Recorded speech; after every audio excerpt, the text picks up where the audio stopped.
Hello, dear viewers. We're continuing with our special broadcasts here on Channel 66 due to the events taking place in the south of Israel. Together with us, Dr. Michael Laitman, Michael Sanilevich, Tal Mandelbaum, and Owen Levy. The situation continues. On the one hand, it was a quiet night, but starting with the morning, missiles kept flying. The whole situation is unclear. Will there or will there not be a ground offensive and so on? And the first question is to you, Dr. Laitman. In this feeling of uncertainty, how do you see this situation? I see the situation of the people of Israel always in an uncertainty. When did we ever have a state where we were sure and confident of the things that are happening here in this world? We're always in a state where we depend on everyone, and it didn't start today. It's for 2,000 of years going on this way now. We're not on our own place, we're not at our home, we're not protected, and we're not accepted as a nation and as a country. This is the situation. We don't specifically have to ask the question about why are there missiles falling on us today, but more broadly, why is our situation this way, and try and give an answer to it, and an answer that will satisfy each and every one, both in terms of science, human nature, from what we learn, study, and understand.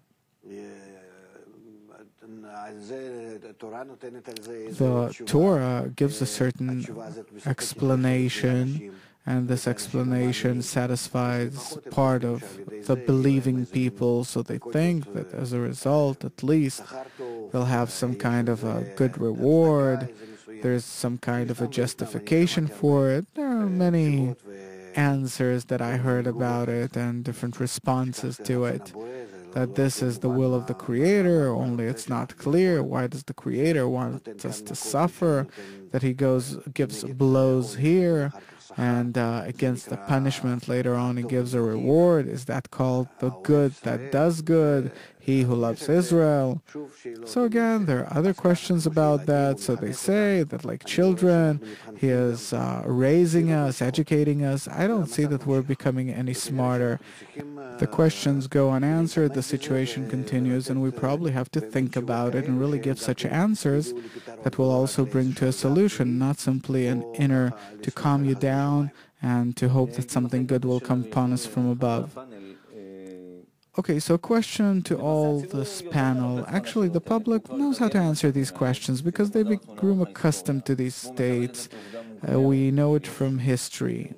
We've been there, done that. They're the Jews, they're the Arabs, will always be in constant war. And the question is, why? It's a pretty advanced question.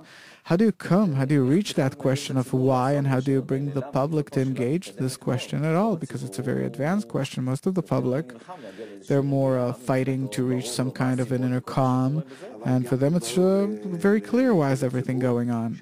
But it is also very clear to the public that this calm, this temporary calm, and all the media talks about it, is clear to everyone that this calm is only temporarily, and if we reach some kind of a solution, then it's a temporary solution and no one will keep it forever, but till next time, and till it will be possible to once again go out and strike, and they'll do it. And we see that we're reaching more severe situations than before. They're already armed with more advanced weapons, and they know better what to do. And Turkey and Egypt are joining, and they're already talking about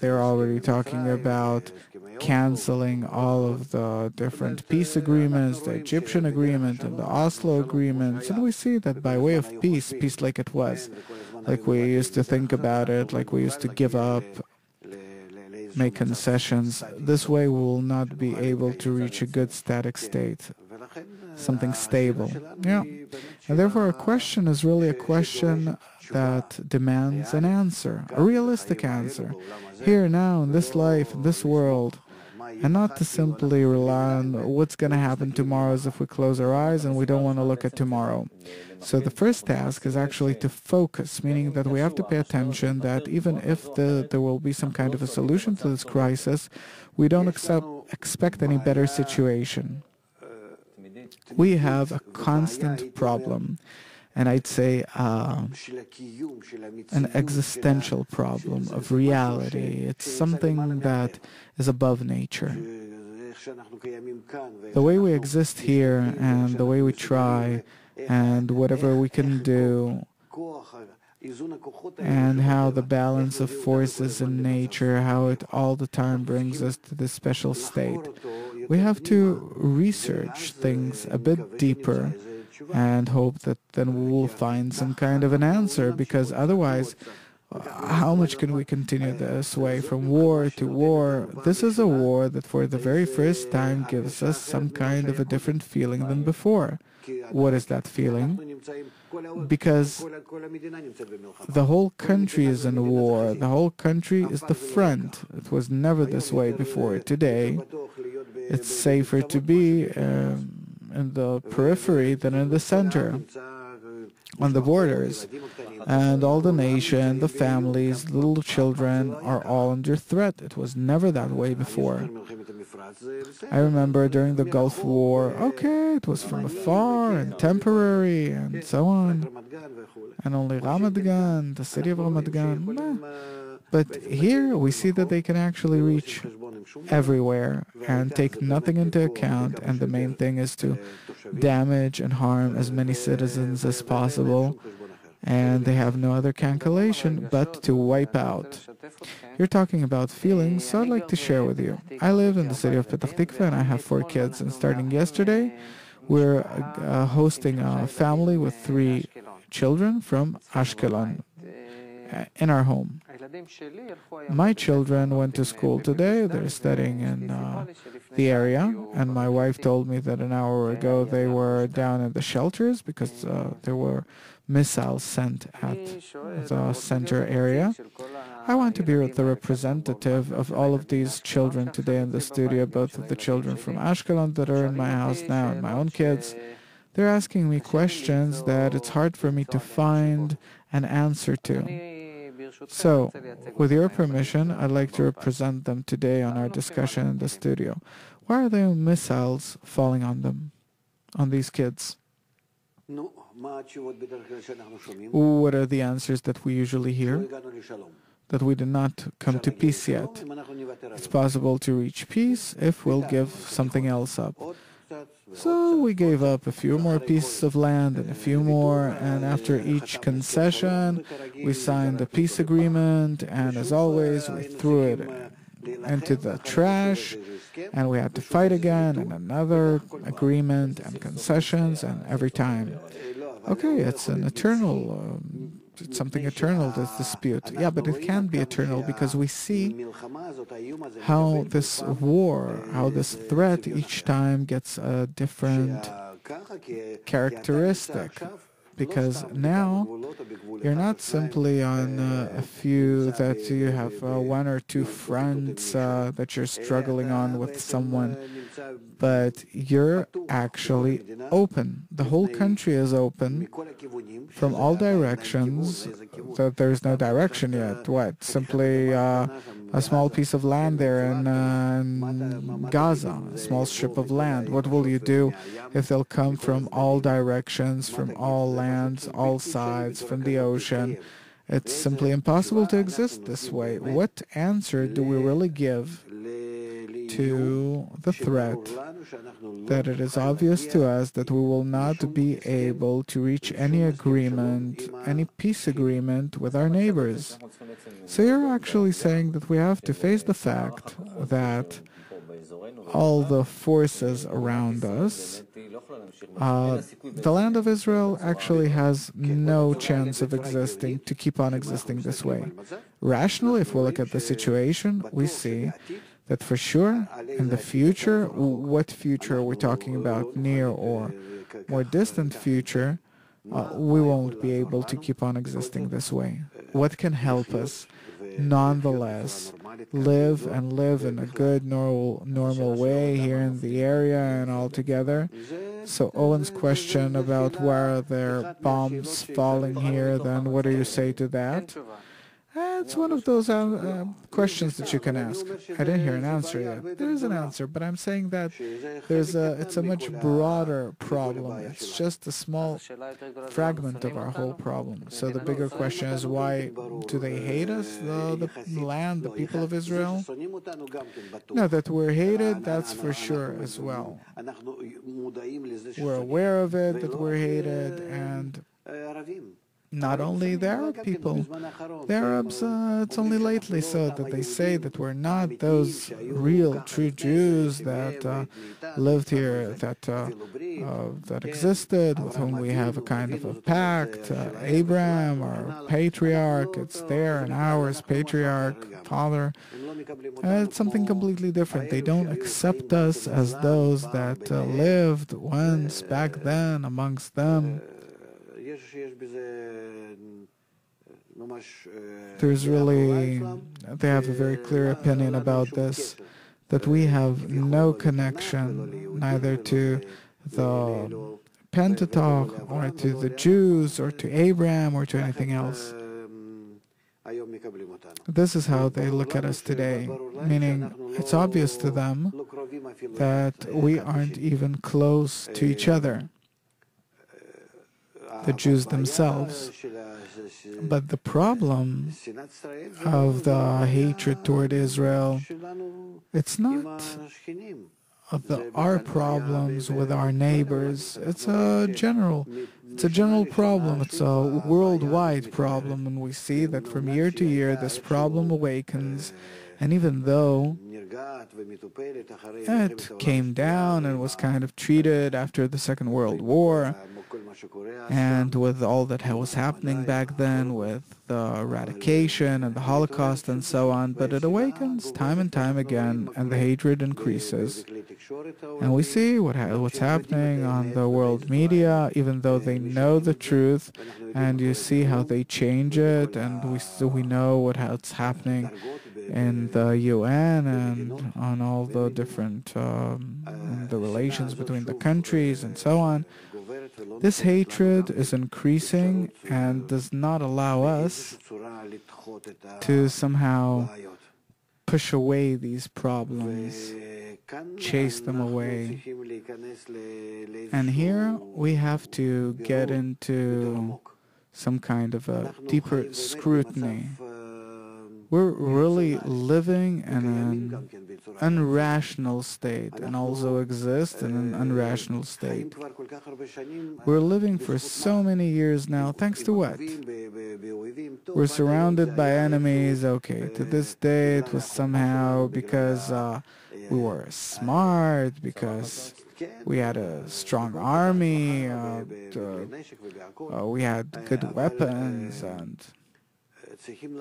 but we have to understand where we exist and thanks to what forces, and what is it that we're realizing and not realizing from all of the actions that we have to take, maybe towards other nations, maybe towards ourselves, maybe towards comprehensive nature, that we are the ones inviting upon ourselves constantly a negative response from everyone. The Arabs, they're just a small part. Doesn't the whole world treat us that way? They do. So what's going on here? What is it that we're not carrying out? And there's a long list of how much Jews donated to this world and helped and propelled the world in any way, and today as well. And nonetheless, you see that the attitude is very negative. And unfortunately, lately, we also see how the Jews and the diaspora are also distancing themselves from Israel. They don't feel that it's worthwhile for them to be connected to Israel, that Israel in their eyes is doing wrong. They don't want to identify themselves with Israel. I'd like to come to a question or touch the root of the problem that we're trying to put it on the table, and from there we can advance. What is actually the question is? We said, why are we hated? That is not the central question. Why are there missiles falling? Owen tried to express his sorrow, and it's not the central question. The question is, what is the right attitude in order to reach true peace? Because to this day, we tried different approaches that didn't work. And I can say that even from psychological research, that gradually psychology starts changing its whole perception of how the world's working. If to this day we thought that we're individualists, now we understand that there are networks, that we're all interconnected, and we influence each other with our behaviors and inclination and the reason for obesity and or having children and so on. It's something that our environment makes us come to. So all the changes in the world, if people think that they can change a situation of an entire nation as a result of a few people sitting together in a room and taking some decisions, won't work. We have to start changing our behavior. This behavior will spread on the network being the network of connections between us, not the virtual network. Yeah, there's this book that came out called Connected, which explains how different behaviors, starting with obesity up to different other health problems and even our desires, were influenced by the closer and more further away environment up to complete cities and so on. If we want to understand why we behave in a certain way, we have to look at the social network inside which we exist. So psychology starts understanding that if we want to change man, we have to change the network in which he is. So what's the message then? I think that it's very rational that if we as a society start creating different forms of behavior and thinking, then it will spread around us in a network.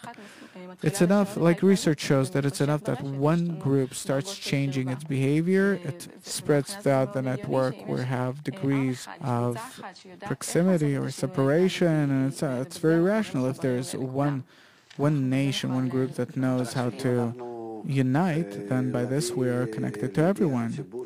We only have to bring to the attention of the public that to be connected is good. It solves the problem then, and we really see that that's how it is. That it's so from back ago. In the past, we existed only due to our connection, due to our unity, when we were all united, when we were capable of achieving mutual guarantee, the so-called Arvut Adadit. And because of that, we were a nation, meaning the people of Israel.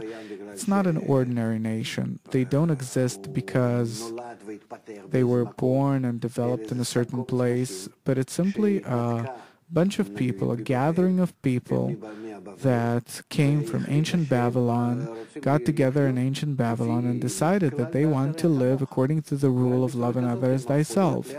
And only that way they became a nation. Only due to that they became a nation, and that is our entire foundation.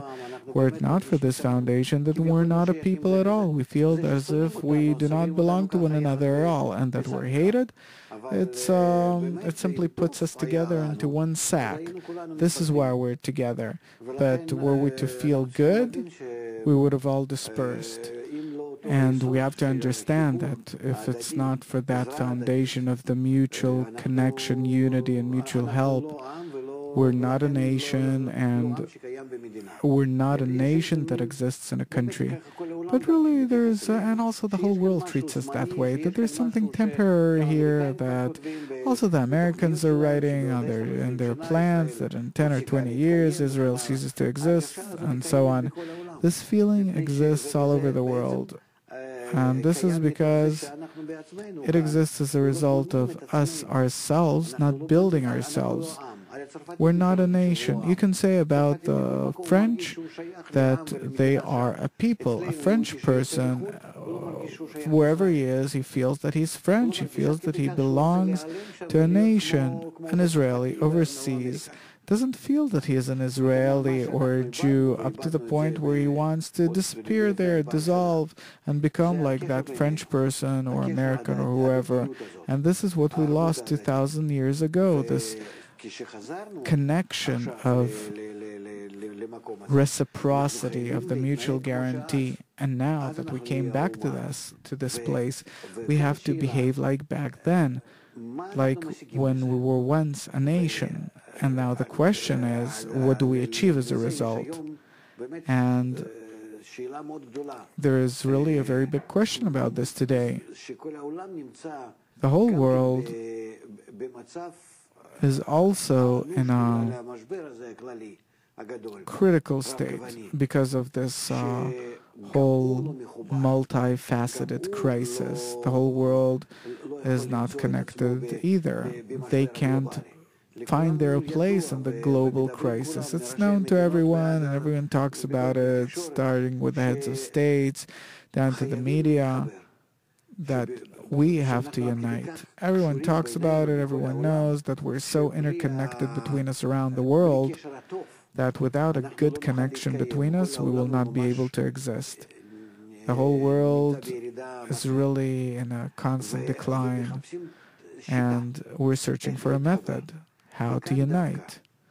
And here, specifically, therefore, that method that exists in us, and we used it in the past, and we were connected, we were united. If we realize it now inside the nation, meaning to return to be in mutual guarantee, then by that we will also set an example for the whole world. Not that each and every nation has to unite this way. They're connected this way naturally. But we'll show an example of how the whole world has to unite, that there is no other solution for the global crisis, that we all have to be connected and united together. And here we see that Israel has to set an example for the whole world in terms of the method as to how to unite. And therefore there is the method of the integral unification, this method of education that we're working with.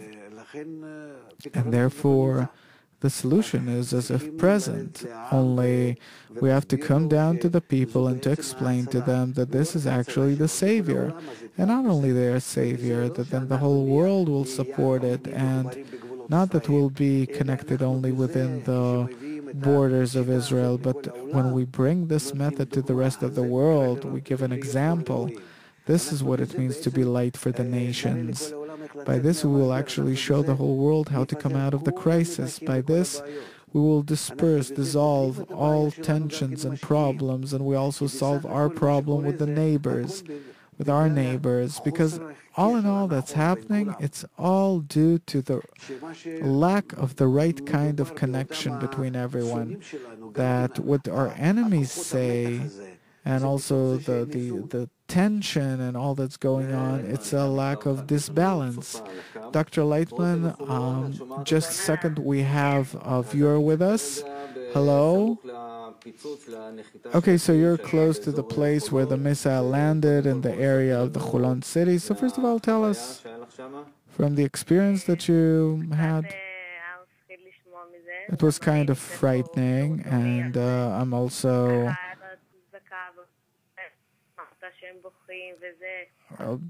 heard, children crying, and a car was burned, and this whole situation is pretty frightening. And I wanted to ask Dr. Laitman a question, please. So, Dr. Laitman, lately you tell us a lot about this whole thing, that this whole external state of the missiles. We need to have inner pressure for us not to wait for all the alarms and missiles in order to have the intention for unity and connection. The question is, how can I and everyone else can constantly awaken ourselves toward this inner pressure, and not only when I hear from the outside and then to be pressured, but to really have this inner pressure to unite with others, because this is really the solution. So how do we advance toward that? Okay, obviously we are a stubborn people, and the next day after the war is over, we're back to routine, and as if nothing happened. We easily forget about all the blows. We can hug our enemies that really were our enemies for 1,000 years, and one day we're ready to accept them as our beloved partners and to forget about all the problems that the hard time they gave us. This is our problem. But here I think that we need, what I recommend everyone here and now is to get on the Arvut site, arvut.org, and start going through the materials that we have there. There are lectures there and materials and courses. There are the mutual guarantee course there. You can see the address. The moment a person starts becoming integrated in it, he starts working how it influences him, changes him. If we as a nation start engaging in it, then in a week, in 2 weeks, we'll feel really changes for the better among everyone, and we'll also feel how by this we change the world. This is actually the key point, if I understand correctly.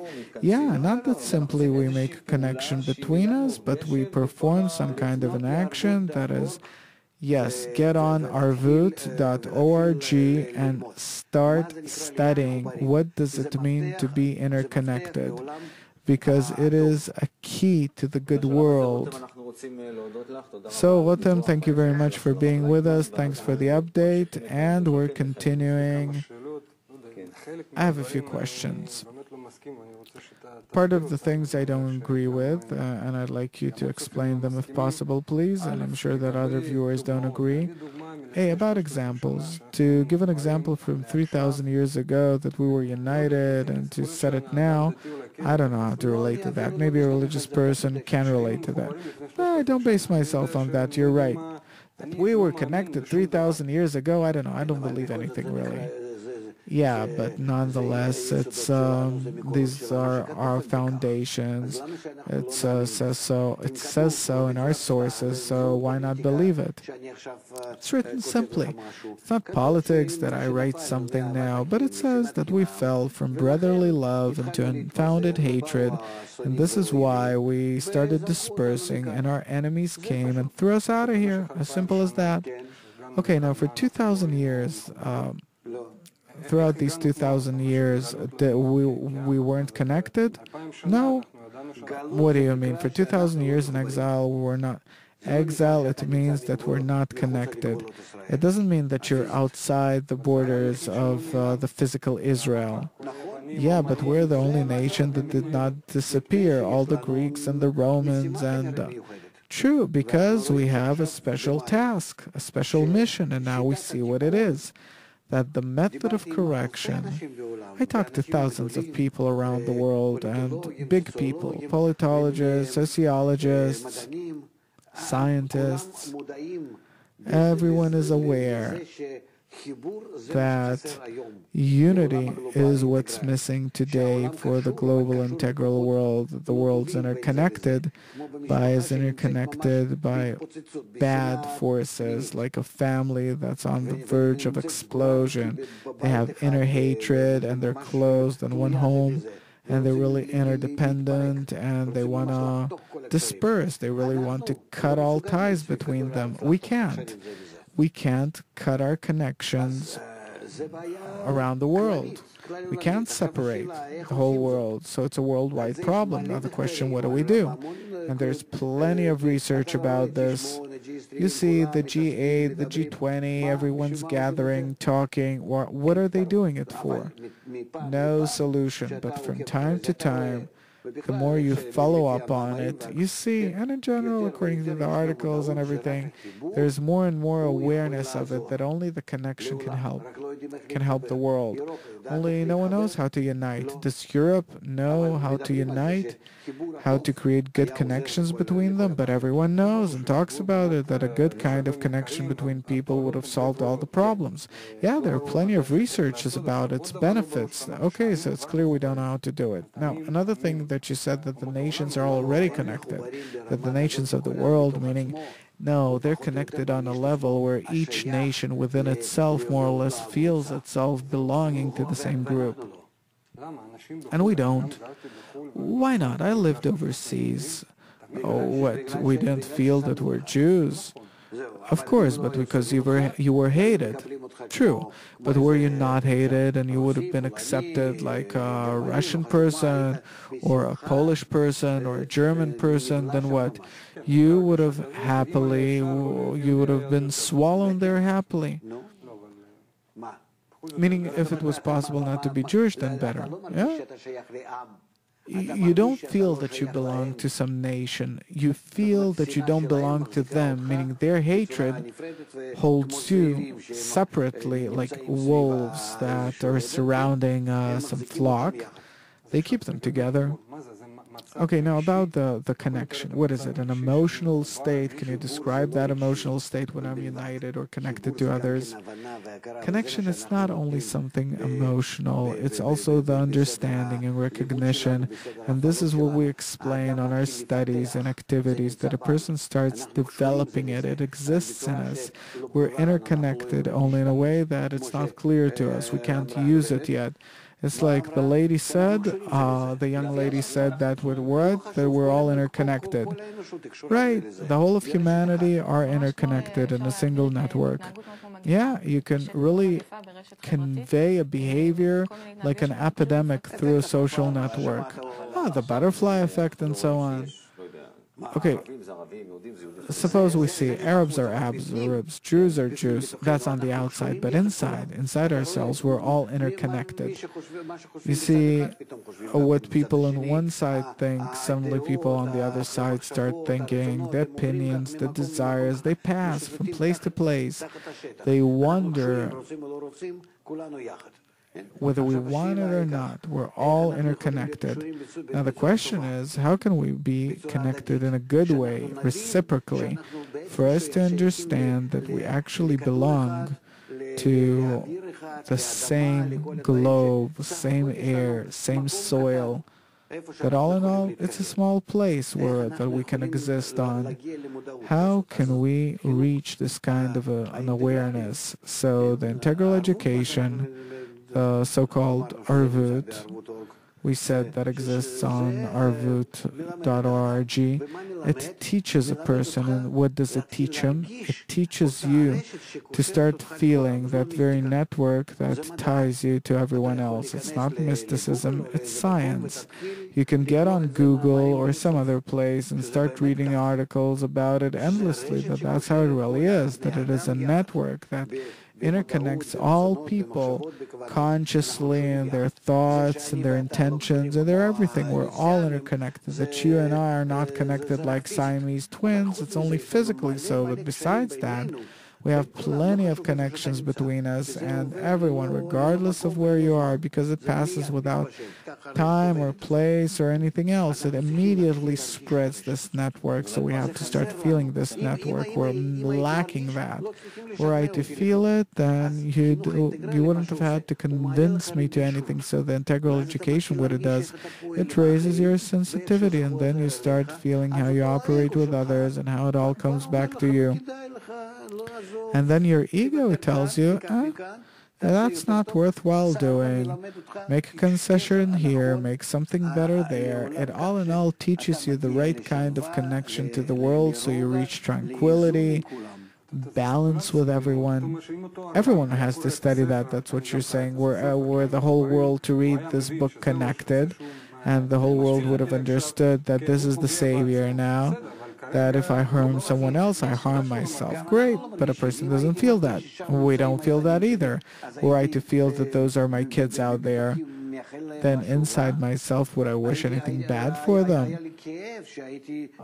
It would have pained me that I have to go out there and do whatever, It's not exactly a science yet, the science of networks.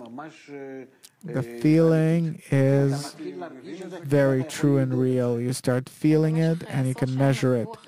For dozens of years, they followed up on people with statistics, and they saw that there are people that are more in the center and more interconnected, and people that were further away, and they're more influential.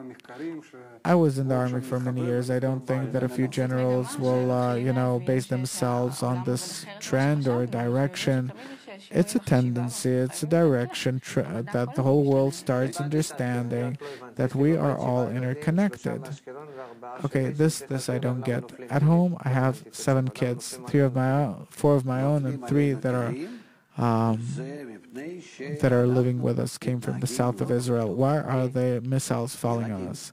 They're falling on us because we're behaving poorly. Who? The kids. How? By fighting with each other, not living in mutuality and reciprocity. All of Israel are friends. Love another as thyself. Don't do another what you hate.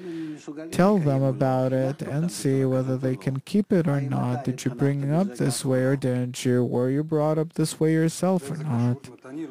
And how is that all connected? Meaning I and Oren, suppose we're not friends, and because of that, just like,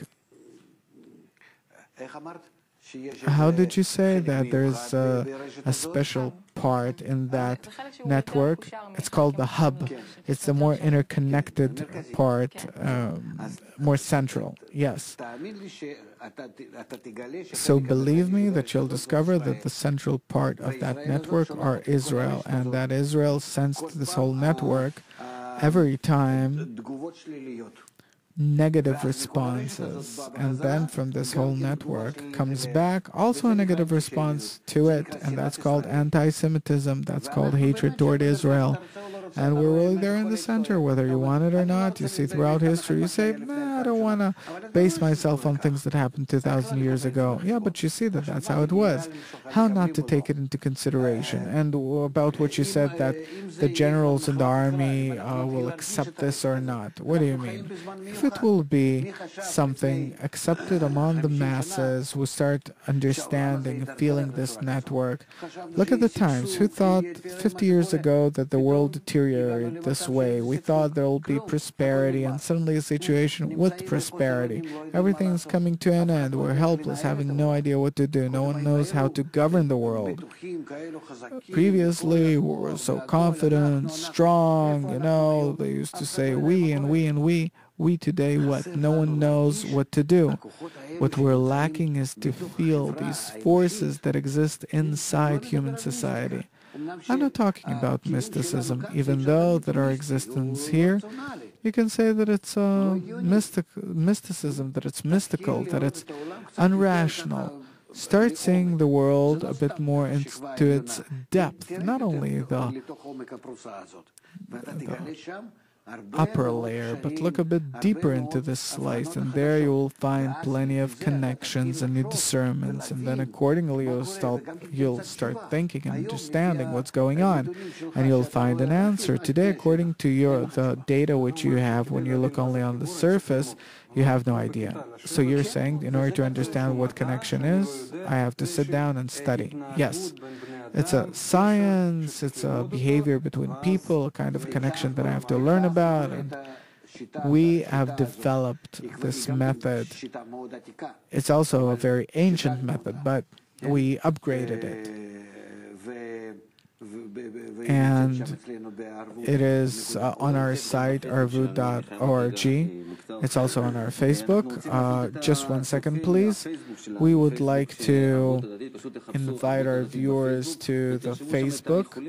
Look for Arvut Adadit, and please write us. And together with us is Moshe Alon from the south, and he would like to ask a question. Moshe, are you with us?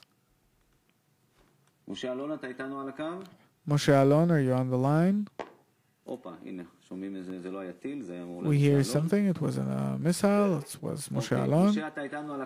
Yes, Moshe, you're with us. How are you? I'm fine. How are you? Excellent. So you're on the line with us. Please ask or tell us whatever you want.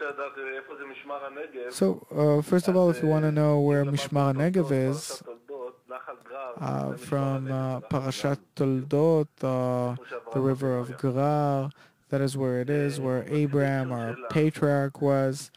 Now, I wanted to ask Dr. Laitman a question. We see that most of the people, they're peacekeeping people, both here in Israel and also in Gaza. And there is a situation where a small group of radicals that are maybe 10% of the population in Gaza dictate everything that's going on. Most of the people, they're not interested of being in this state of war, in this hard economical state, under siege all the time, under very hard conditions. So is there something that we can do in order to influence the situation there? We're doing it. You see that we're trying really not to harm citizens, innocent citizens. It's really 90% of the population in Gaza. We keep on giving them electricity and many more other things. We treat these people respectfully, and we want to be good neighbors to them, to be open without borders for people from there to come and work here, and we'll give them all the technology and all that we can. We'll provide them with it, and may they build everything, and may all the borders be open. It's well known. And therefore, for dozens of years actually, our direction was always such to show our neighbors that it is beneficial for them to live with us in connection, in good relations, that they'll benefit as a result, succeed as a result, as opposed to all that's going on with them in their country. They see that either the Arab people that live here in Israel or those that are in more or less good connections with us, they benefit. And we want to come to that state. This is why I think that especially this operation that we're carrying out, more and more people from Gaza will understand who is in their favor and who is against them, and all of the Hamas people will feel that really they don't really have a place to exist there and rely on the citizens. I think that eventually this politics has to give fruit, even though that it is all only for a short period of time, because nonetheless you see what's happening also in Egypt, that it's until we will really carry out our only mission, task, that the whole world actually is expecting us to do, for us to show them the connection. But Moshe, who's online, is asking, does it also influence the radical factions who always bring the disbalance? If we will reach connection and unity between us, by this we will necessitate everyone. It's the law of nature. By this, it's not in vain that everyone blames you for bringing harm to the whole world. Why? Because in that network where we're all interconnected, Israel are taking a central place. What do all the nations say? They say, you are to blame for all the evil in the world. In other words, what are they saying? They're saying, you are in the center of the world and you cause harm to the whole world. You bring evil to the world. You're in the center. You can do good to the world if you want. We hate you because you're not doing good and you're doing bad. This is anti-Semitism. This is its source. A moment ago, you explained to Moshe how nicely we treat our neighbors. It won't help. Yeah, but you said do good. We are doing good. We protect people. We give them electricity. I'm quoting what you said a minute ago. You said how we, as a noble nation, are trying to keep the law that you want us to keep, love another as thyself, in our attitude, even toward that place from which they're shooting missiles at us. Despite that, we're trying to keep our morality, and it costs us dearly in terms of losses in life on our side and money, to an extent to which no other nation in the world would have even come close to the good behavior in which we're treating them or others. By this, you do not cover for the main problem that you bring to the world. You're not providing the world with unity, with connection, specifically now when they're so in need of it. But you just give an example. No, it's all on the surface. It's like you put a plaster on something. It's temporary. It's like a pill against a headache while the illness is spreading. Between us, we're behaving horrifically. We cheat each other here in Israel. Yeah, but Dr. Laitman gave as an example, our attitude toward Gaza. By this, we as if want to cover for what we're not doing. Toward the whole world, this is what we're doing, being all nice. I think that we're nicest of all. And why does everyone hate you nonetheless? So I'm telling you that the main thing which you're supposed to do, you're not doing. What? To treat them nicely? No. To bring the world the method of correction, the method of unity, of unification, of the mutual guarantee. You want to connect with the world, or don't you? No, no, no. You're not. You can't connect with the world correctly because on the inside you're not connected correctly. First of all, you have to organize the people here in Israel. Of course. And then it's enough for you to do that.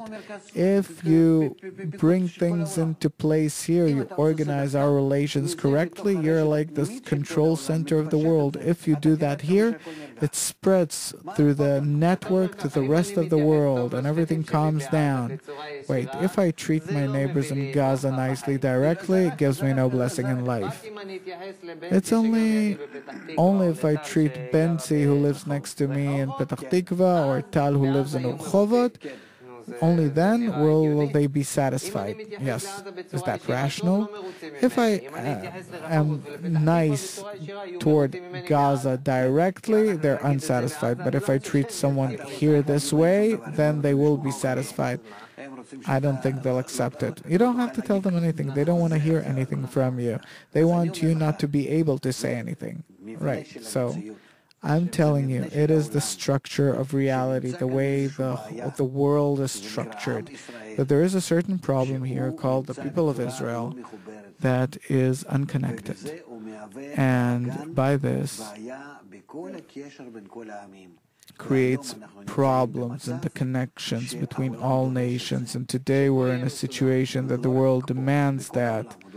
For things to be organized here, right, demands the whole world to be organized this way. But we, as a result of not being organized, we comprise the source of the problem for the whole world.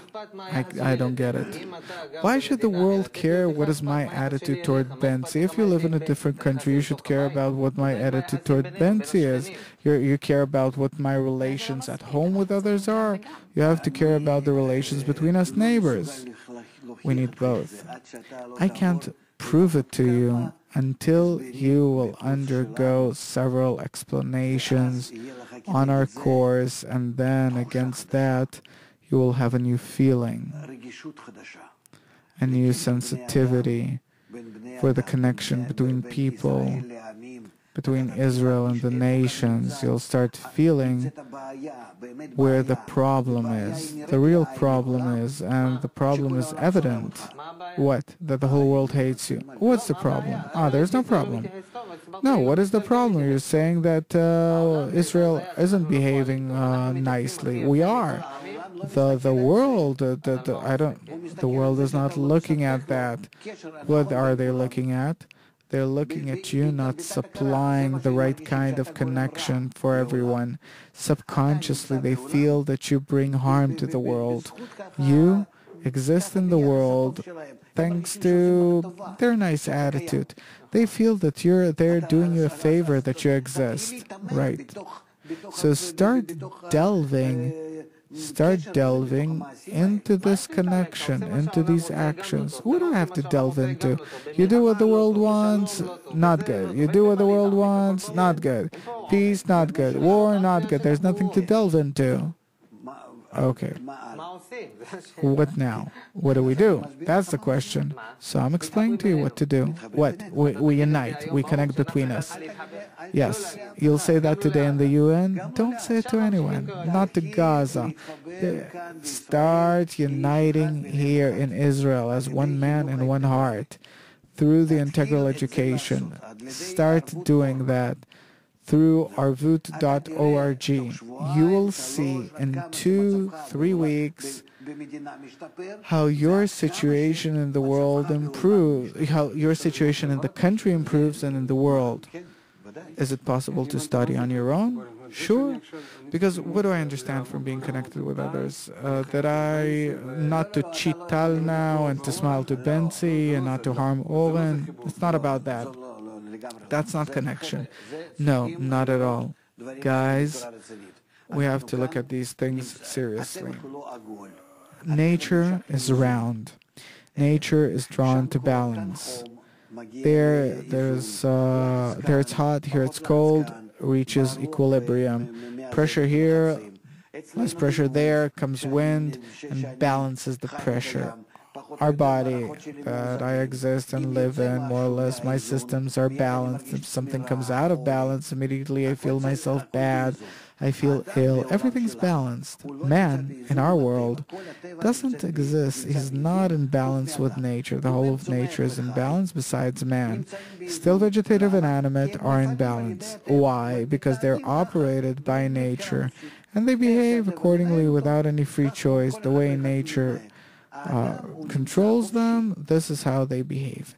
Man is free, and he's really wild in all of his desires and thoughts, and see what he did with this poor planet Earth. This is man. So what do we actually need? This is why we reach the crisis. What do we need now? We have to understand the reason for the crisis, it being the lack of our balance with nature, with general nature, general around nature in which we are. Ecology? Wait, I don't understand. Not only ecology, it's the relations between us and everyone else, and that we have to cause in the relation between us balance as well. Then by this we compensate, or we complete the speaking part as well, and then we're in harmony. That is the general law of equivalence of form, of the balance of all forces. We, on the human level, are in a distortion, each one for himself, each one does what he wants. It's a battlefield, it's a war, we destroy and all the time destroy nature and ourselves and the relations and everything. How long can you keep on going at that? How long? So we continue doing it for a few thousands of years. Now we reach the end. That's not the problem of Israel. It's a worldwide problem. It's a worldwide problem, but see what's going on. We reach the end. Now what does nature show us? That we are in lack of balance, disbalance with it. It's in ecology, it's in different things, in human society, in education, in culture, in science, in finance, in economy, and everything. And whatever a person puts his hand on, because wherever there's man, we are in disbalance between us and nature in general. And as a result, there is a crisis. Now, how are you going to solve it? No one knows. No one in the world knows how to solve the crisis. But the crisis, and this is shown by research, what crisis? The general crisis. Not the war. No, not the war. The general crisis in the world. The world crisis. So maybe we can say this clearly, that you're not looking at the local dispute in the Middle East as something, but you're talking about the general problem of the world. I'm not looking at disputes that we have in Gaza now, because in 2 or 3 years, if not before, it will repeat itself. In half a year, they'll have more than they had before, with all these rockets and so on. It doesn't help you at all. You have to look at the root of the problem if you want to solve it. If you have kids, you have 5 kids. Owen has 4 kids. What do? What are you preparing for them? What do you wish for them? So you have to finally think as deep as possible into the root. Can I solve the problem or not?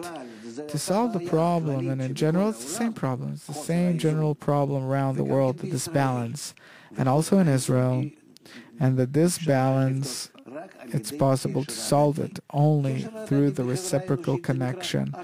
Mutual reciprocal connection in human society is called the mutual guarantee, arvut adadit, And therefore, we have developed this from the times of our sources. We've developed this methods and we present it to everyone. It doesn't cost money, it doesn't cost you any investment, doesn't cost you anything. Get on the site arvut.org, start studying, turn to us. We will be able to help you with everything, and you'll see how in a week or two you start seeing the world more broadly, more eternally, more transparent. You start seeing what's going on in the world, how the world truly behaves. What all these great politologists, sociologists are lacking, you'll start seeing how suddenly they see forward, and you as well, and then it will become clear to you that there's really a solution here to this unrational problem of our existence here. How will it influence the missiles? Will it influence them or not? The inner social processes here in Israel will influence the missiles falling us from Gaza. This is what you're saying? No, it will influence those operating the missiles. I don't understand. Not the missiles themselves, but the people operating the missiles, firing the missiles, it will influence them. I'll give you an example. This morning I missed my bus. I take bus number 82, run through the park, miss it, but today something special happened. This happens almost every morning, I'm used to it, but today I almost made it, and there was this one lady at the bus stop. The bus stops, she gets on, I'm 5 meters from there yelling, asking him to hold. He closes the door, I come 2 meters from there, he sees me for sure in the mirror, and he drives away. On a regular day, no, I wouldn't have even mentioned it. But today, it brought me to think.